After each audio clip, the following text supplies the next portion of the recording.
stocks, bonds, ETFs, straight out of downtown Chicago. This is Zach's Market Edge. Welcome to Zach's Market Edge, the podcast about investing in your life. I'm your host, Tracy Reineck, and this week I'm joined by Zach's account manager, Nico Yokosawa, to talk about what is apparently one of the hottest areas of investing. And I say that like with some skepticism, but apparently it is, and it's REITs. Those are, that's the short name for real estate investment trusts. So I had no idea that this was going on, but I made this discovery a few weeks ago because I had Nico on the show about lottery stocks. You can check out that podcast as well, because that's a good one too. And then all he wanted to talk about after we were done was REITs. And I was like, REITs? Who's into REITs? But you are. And then it turns out I found all these other people here at Zach's who are too. So I'm the only one who's not into REITs because I don't own any of them, either in my portfolios here at Zach's or my own portfolios. But they are apparently super hot. And I had to go back and look to get the formal definition of what a REIT is, just to explain to everyone in case they're clueless like me and are like, oh, I kind of know what, real estate investment trust is, but I don't pay any attention to them. But I consulted the Bible of investing, the Investopedia. And just so everyone knows, the REITs, the real estate investment trusts, are a provision that allows individual investors to buy shares in commercial real estate portfolios, and then you receive income from the properties as they generate the income to you. So that could be anything. It could be apartment complexes, data centers, healthcare facilities, hotels, infrastructure. And that could be even just like cell towers, or energy pipelines, office buildings, retail centers like malls, self-storage, timberland warehouses, and they don't include one that I'm going to talk about later on this list, but that's prisons. Prisons are in there. You'd be surprised that they covered all these weird situations. Yeah, we're going to get into some of those as we go along because there are some interesting property plays. So just so you know, the qualifications under the IRS to qualify for a REIT, this is from Investopedia as well, is that it has to, requirements include to primarily own income-generating real estate for the long term, and then you distribute the income to shareholders. Mm-hmm. So it has to be at least 75% of its total assets must be in real estate, cash, or U.S. Treasuries. They have to get at least 75% of their gross income from real property rents, interest on mortgage financing the property, or sales of real estate. And then they return a minimum of 90% of their taxable income to shareholders in the form of dividends. That's why we all like them, right? Yep, for that dividend. Oh, yeah.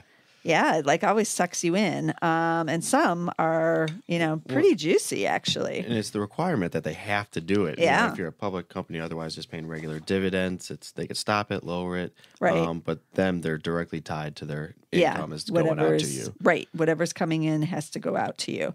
And one of the things I think we talked about after that last podcast and why people like REITs is because it is a way to own real estate without actually having to buy your own. Obviously, most of us can't go around and buy like huge apartment buildings on our own or hotels. Yeah. And so this is a way to get into the property investing kind of game without, going with some huge amounts of money. Yeah, just don't need the capital, hundreds of thousands, millions of dollars.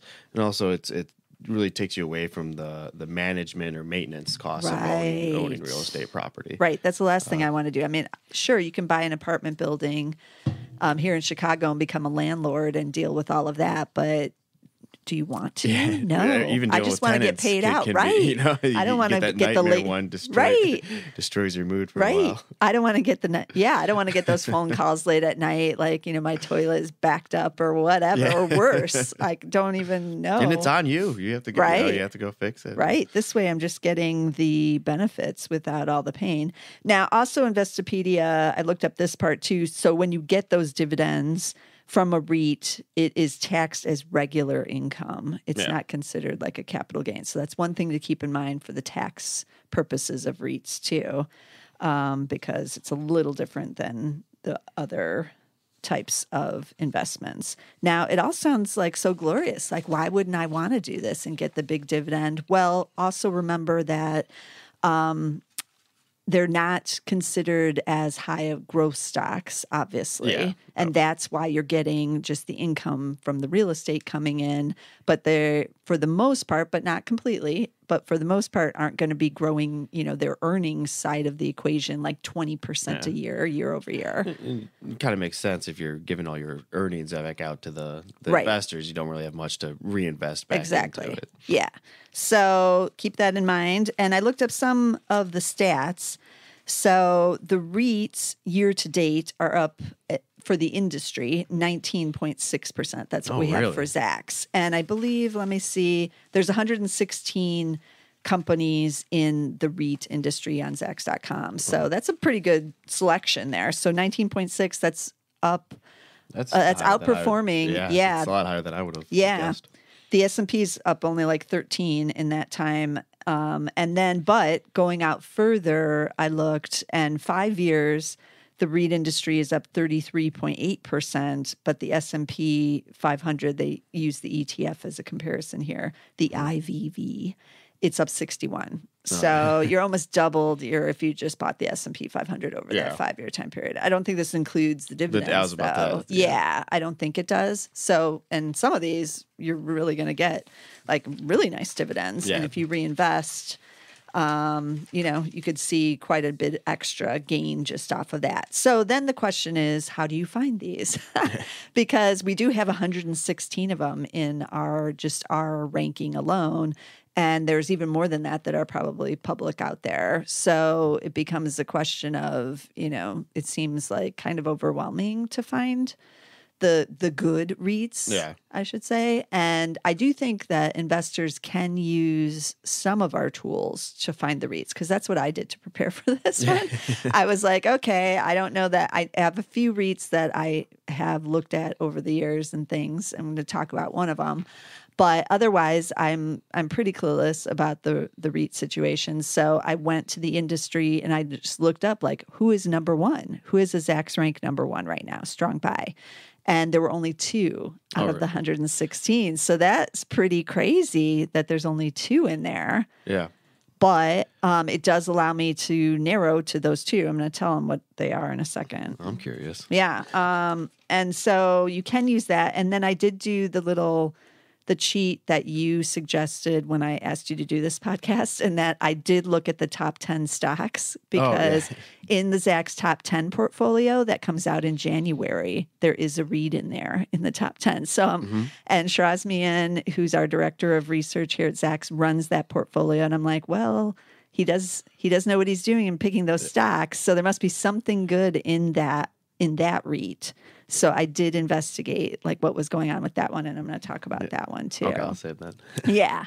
But that is a way, because the REITs do show up in some of our portfolios here at Zacks for sure. Oh yeah. So if you are a subscriber or to the Zacks Ultimate and you're getting like all the portfolios and you're interested in the REITs, you can check out those and see, which of the portfolios are buying them, because I have seen some come through in the insider trader as well. Yeah, income investor as well. Yes, for sure. You're going to find it in the dividend portfolio for sure.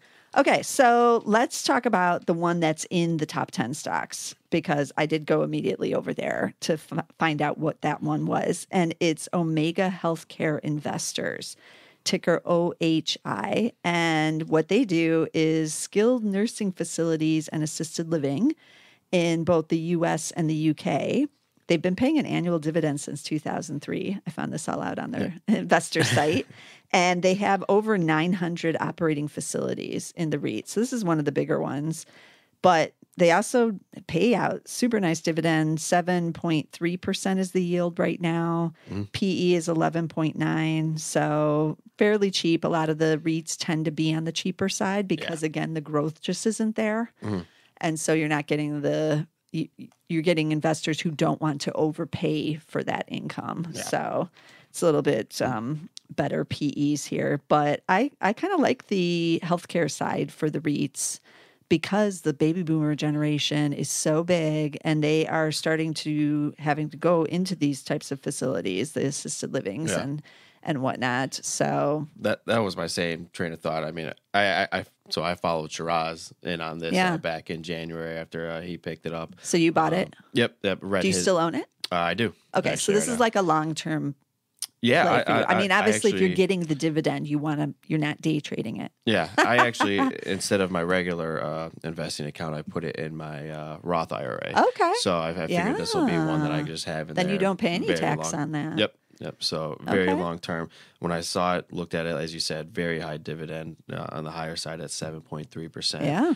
I noticed that the industry that they were in was the skilled healthcare, and very much believing that's going to see the growth with me too. The baby boomers. So right. I trust Shiraz. It didn't really do too much versus the check mark. Yeah. And I was in. Okay.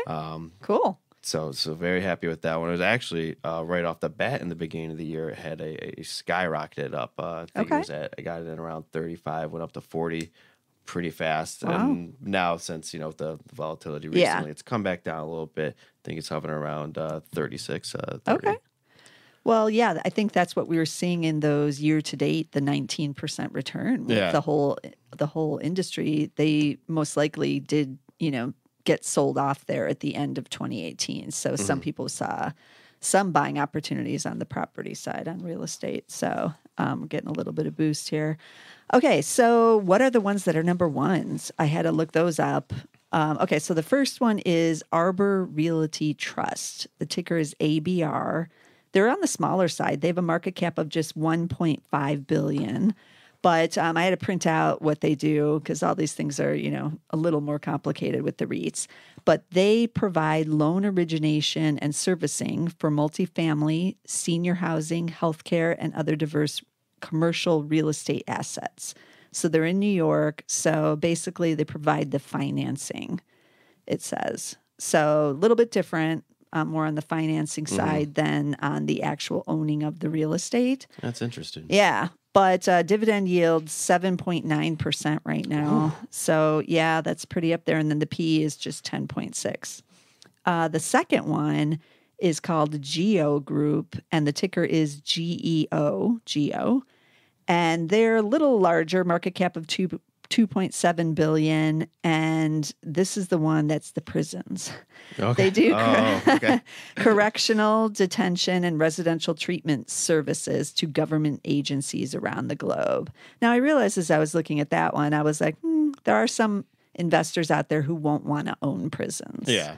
So that's understandable. You are getting a dividend, which is yielding 8.7% right now, and the PE is 8.3. But yeah, there are some people who probably will be like, nah. Yeah, that's an interesting one. Because you definitely have, the people who are being more socially conscious right. On their investing decisions. Because when you said the name first, Geo Group, I was thinking more maybe geology, maybe they're owning land and they're leasing out to geologists or something like that.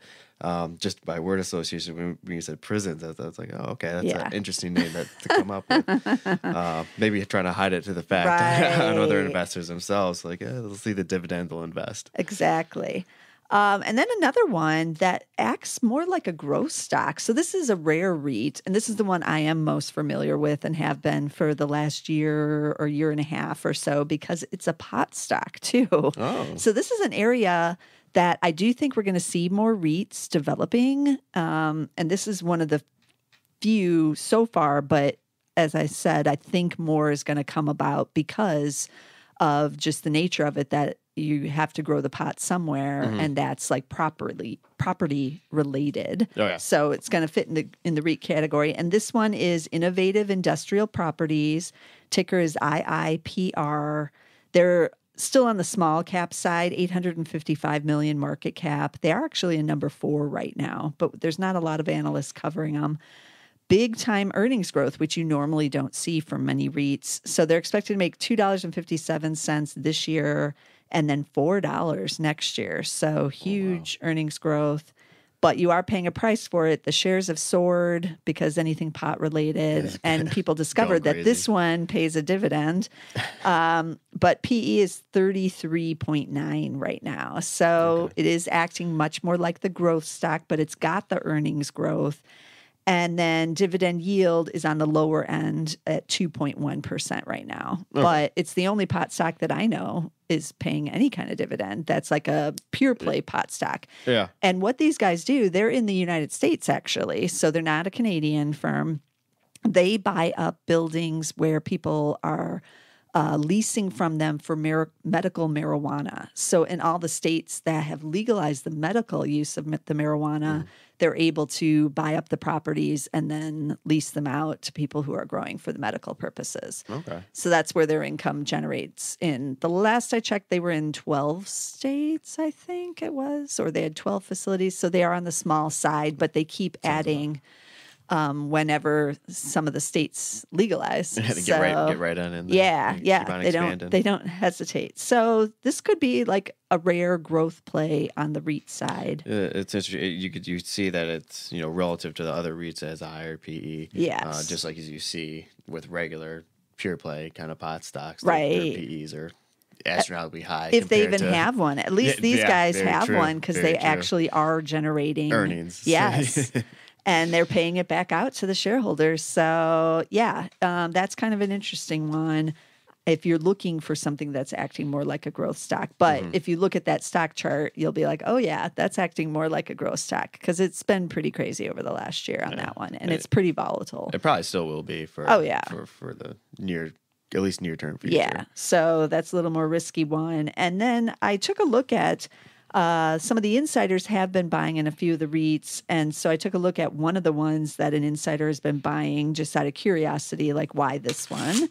And I'm going to say this wrong probably, but I'm going for it anyways. It's Macaric, I think. MAC is the ticker. Okay. They have a market cap of $6 billion, so they're pretty big. But the CEO just bought some shares after the stock has now plunged down to near the 52-week low. So that kind of not surprising because that's when the insiders tend to go in there when the stock is having some issues and they're like, oh, this is a deal. This is way too low. So the dividend yield on this one is 7.5% and the PE is 11.3. So but I had to investigate a little further. What do they do? What is this REIT in? Why is it near the 52-week low? And it's because they own major retail real estate, like malls, trophy properties, they call it on their website. But I had to print out like what they did for this last quarter because they just reported on May 2nd. And they are saying, I'm quoting here, while 2019 started with a heavy volume of retailer bankruptcies, all of which we had anticipated, the leasing environment for backfill of these vacancies is strong, and the sales productivity and attractiveness of our portfolio continues to improve. We remain extremely enthused about the redevelopment opportunities at many of our best properties. There is extensive demand for our better situated Sears real estate. The redevelopment of those Sears boxes plus Scottsdale Fashion Square, Fashion District of Philadelphia, One West Side, and Los Angeles premium outlets provides us with great opportunities to add significant value and diversified uses to our high-quality real estate. Now, one of those, the One West Side, I noticed also, this was in their earnings, is they're redoing this whole mall or something, I guess it is. Oh, it's a joint venture in One West Side. The entirety of the mall, or no, it's going to be a creative office campus in West Los Angeles will be occupied by Google. Oh. And then it does say One West Side shuttered most of its retail operations. So maybe it was a mall location and now Google is taking over. Reconverting. Yeah, and they're going to build like their campus there because as we know, a lot of these malls take up a lot of like acreage. They're huge spots. So if they can find another use for it, that's what they're doing now. Yeah, so this is smart. Because there definitely are. And then I do like the fact that premium outlets, those have been performing a lot better on the retail side. A little bit shaky in the last year. Some of the tourism has declined. And surprisingly, at the outlet malls, people travel to the United States just to go shopping. Really? Yeah. So they'll fly in, like here in Chicago, they'll fly in, and then there's that new premium outlet mall. It's only a couple of years old out there by the airport now. But in the past, they used to literally get on buses and go up to the one near the Wisconsin border up there. Wow. And then there's a one further out in the western suburbs, but it's like a good hour drive out there. So now they have one right near the airport. You can just check into your hotel, like right there. Yeah, you can. You can. Yes, just take an Uber right over there, and then you can leave. So yeah, that was a big thing. But then some of the currency issues came into play, and then some of the tourists. There was a reduction in the tourists coming into the country in the last couple of years, so that hit them a little bit. But that won't always be the same. I don't know if this might be related to how their future outlook is going, but I do remember seeing an article here not too long ago that Amazon was actually picking up larger retail spaces that have been having trouble. For the Amazon Goes, maybe that, or or the bookstore. They have a couple different retail, and for Whole Foods, maybe. Yeah, or just maybe even storage, warehouse facilities where they can take over. Like, oh, this building's already here; it's already designed to hold inventory, so we can pump all our inventory in here and have a bigger presence in this area again. Yeah. And not only that, they're getting in when these places are failing, so they're going to get them on a really nice low price, and then be able to build them back up to their own design. Yeah. Now, how else do you go about finding the REITs that you invest in? Are you in more than just OHI then? No, OHI is the only one I'm in right now. But personal preference wise, what I do like to look out for is, because of the type of investment they're more passive income. I do generally look for higher dividend paying REITs. Okay. I was going through a couple of them here. I would like to have it either, 4.5%, 5% or higher. Okay. And then another thing that I like to look at, this strategy I learned a couple of months ago, is that you buy REITs that pay on offsetting schedules throughout the year. Okay. So you can have a REIT that pays in, January, April, July, and October. And then you have one that pays in February, May, August. And I'm trying to add the three. Yeah. Yes. They're offsetting dividend months. So you have passive income coming in every single month. Okay. And then this, I when I was doing more research for this podcast, I was seeing that there's actually some REITs out there that pay dividends every month. Okay. So if you're looking for something like that, where you never had to worry about what the schedule is, I found two of them here. It was LTC Properties. LTC is the ticker, and actually stands for long-term care. So like OHI, it's a healthcare REIT. So that's one that I kind of put my eye on there, and they actually have when I looked it up earlier today, a 4.93% dividend. Consequently, what maybe put my hold on that is right now they're a Zacks rank 4. Okay. So maybe do a little bit more research. But that was one I just found this morning, and then another one that was kind of similar to your the pot stock one, the IIPR that's selling land, is this Gladstone Land Corporation, and they acquire and lease farmland to corporate and independent farmers. Oh, what's the ticker on that one? It's LAND, LAND. Oh yeah, I think I've heard about it. And it was interesting when I saw a small little investing video on that, and if you kind of have the same kind of thought process, it's Michael Burry, not sure from the Big Short, for people who've seen the movie, predicted the 2008 stock market crash. Recently, a couple of years ago, started investing heavily in farmland as well, as he believes that's where there's going to be a big crunch. I know he's a big believer in investing in water as well. So he's kind of going the doom and gloom, like we're going to have scarcity in food, scarcity in water. But if that's his thought process there, that you definitely see an appreciation or premium on being able to have the actual land and own it. So what is it about REITs that you really like? Is it really just getting that dividend? Yeah, I think it's fun. It's more of a, because as you said, to be a REIT, they have to pay it out. Yeah. There's no holding it back from the investors. You're going to get that guaranteed income back from what's being generated. And so instead of to balance out maybe some more riskier plays. You got growth stocks, you got momentum ones. To have something that's always bringing something a little bit in that you have on your back. That's kind of the comforting feeling of that I like. Okay. Like I said, when you have a 7%, 8% REIT, right? You can get that full return. I mean, it's going to be years, but maybe 12, 13 years, you have your full investment back. Yeah. So definitely appealing on that side. Okay. Yeah, I like the dividends too, but for whatever reason, I just have never bought the REITs. But now I'm thinking about it after, doing this episode for sure, because you look at it and you're like, wow, 7%. That's like pretty impressive. And it's just a good way to diversify.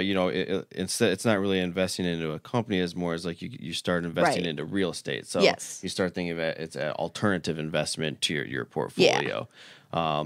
So just as a nice rule, be able to diversify there. Yeah. And what was interesting is that I also saw that there are REIT ETFs. There are. And I saw that too. And I was like, I'm not going to go into those for this episode. Okay. I'll just have Nina come on and explain to me the best ones of those too. But yeah, and then you're getting even a bigger collection of the real estate type of exposure. That might be the way to go for a lot of people who just want to have some diversification in there, and then they don't want to just have like one or two stocks. That's why we all love the ETFs, because it does allow a little bit more backstop in case something happens at one of the companies in there. The whole thing doesn't, blow up normally. That might be the way to go, especially, I don't think there is a pot REIT yet. There's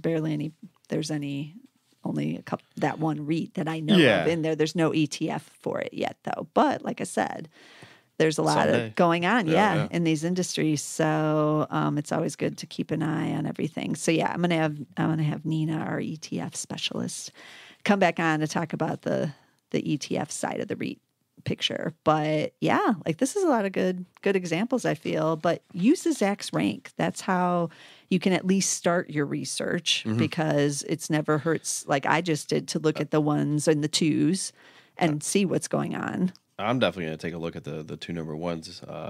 You brought up here. I haven't heard of them before myself, but them being a number one right now, and then both of them, one at 7.9 and the other one at 8.7, very attractive to me. Yeah. Okay, so this was our first episode on REITs. Thank you for coming on. Oh, yeah, absolutely. I would not have done this. I think someone else actually wrote in and asked me, can you cover REITs? See, this is why it's one of the hottest areas. But I'm like, REITs, But now I'm kind of into it too. Yeah. And now I'm like, oh, okay, maybe I should be more into this. Okay, so let's recap some of the tickers here. We had Omega Healthcare Investors. That's the assisted living one. That's OHI. We had the two number ones are Arbor Realty Trust, ABR, Geo Group, that's the prisons, GEO. Then we had the POT REIT, in Innovative Industrial Properties, IIPR. The one for the retail with the malls and the outlet mall, the premium outlet malls and all of that, is Macaric. I'm probably saying that completely wrong. MAC, that's all you need to know really is the ticker. Then we talked about LTC Properties. That's the long-term care, which is ticker LTC. And then what's the name of the land? Gladstone Land Corporation. Okay. But just remember the ticker LAND. That's easier to remember. But that's for the farmers, and that's the one that Michael Burry was investing in. So, Well, I don't know if it was that specific. But he's doing farm. But he take that back. Yeah. He might not be in that one, but this is a way to mirror what he's been investing in. In other words. His thought process. Yeah, his thing about the farming. But with the recent bursting through of the hemp, the changes in the hemp rules, a lot of people growing hemp now too. I wouldn't be surprised if we see some hemp REITs coming as well out there for the farmland. So that's a good little number of choices here. And as always, I aim to bring you some stock picks every week on this show.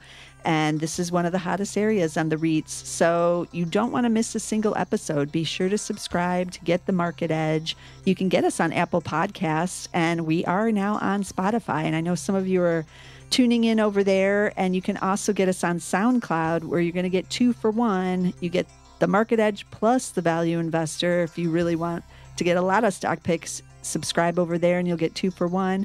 But get us somewhere so you don't miss a single episode. And I'll see you again next week with some more stocks.